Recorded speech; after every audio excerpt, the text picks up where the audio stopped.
Dari saya mungkin secara sederhana, PKI itu sekarang sedang senyum-senyum manis. Karena mereka tidak akan pernah dipersoalkan. Nggak pernah saya dengar tuh polisi membahas bagaimana mencari haji, dan padahal ini partai masih terlarang. Ya, sekali waktu saya mau cari nanti bagian apa Bareskrim, waktu saya mau ngajak ngobrol, yuk kita cari yuk Pak yang itu gitu. Nah, jadi kalau tanya sekber mana, saya tentu secara sportif belum mendengar langsung pernyataan Bapak Ustadz Andri Kurniawan. Tapi sekber yang pernah ada itu memang dibentuk tahun 1964. Ketika PKI semakin eksis, maka Satuan Gerakan Nasional, Gerakan Islam berkumpul, yang akhirnya mereka bergabung menjadi sebuah satuan perlawanan, dibagi dua kelompok besar, yang akhirnya mereka secara otonomik. Ada KAPI, Kesatuan Aksi Pemuda Pelajar Indonesia, yang dipimpin oleh Muhammad Usi Tamrin. Kemudian Kesatuan Aksi Mahasiswa Indonesia, kami M1. Kalau yang sekarang kan M2. Yang M2 ini Kesatuan Aksi Mahasiswa Muslim Indonesia, yang sebenarnya merupakan jaringan lembaga dakwah kampus, tapi kemudian muncul secara reinkarnatif menjadi Satuan Gerakan Mahasiswa yang secara umum terafiliasi ke Partai Keadilan Sejahtera, PKS ya. Itu fakta yang kita temukan. Jadi kalau ditanyakan sejauh mana sekber-sekber itu, secara gerakan komunis sekarang sekber tidak muncul. Justru sekarang dia memang menjadi infiltrir yang sudah berganti wajah yang banyak.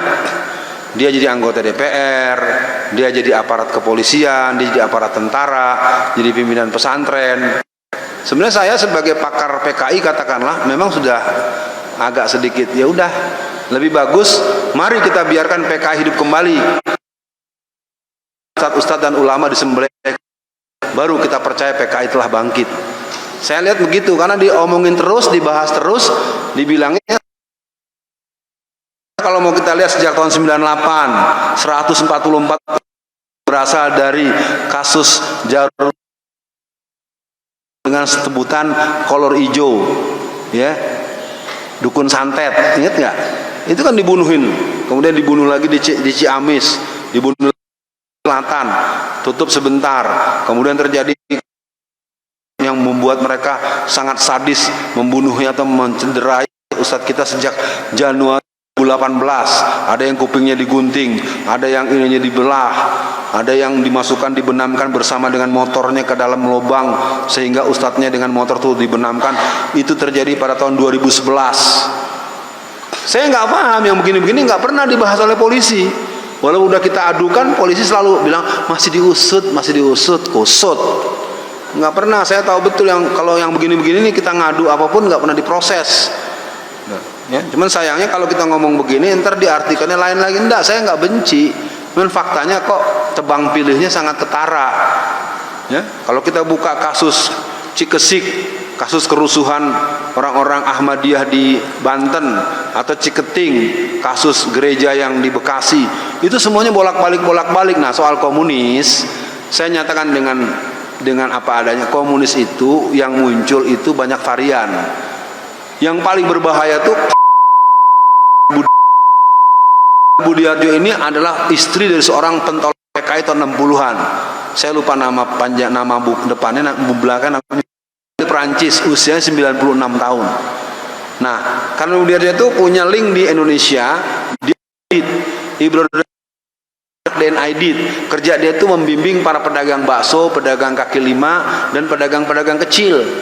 Nah, ada otaknya dua orang, satu orang laki-laki dan perempuan, ternyata suami istri, saya kurang tahu status pernikahannya, tetapi kedua ini doktor sosiologi politik, dan mereka sedang membangun kembali bagaimana menghidupkan partai komunis.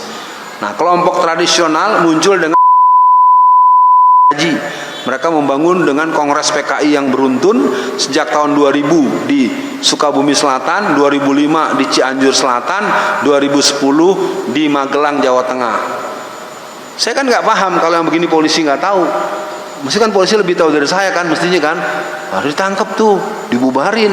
Nah, karena nggak ada duitnya, karena nggak ada perintah atasan, dibiarin.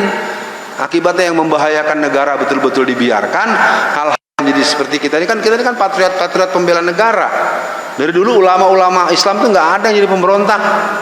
Pemberontak itu hanya istilah Belanda karena kita ingin merdeka. Ya, dicatat baik-baik buat jamaah yang hadir. Kita tidak pernah jadi berontak.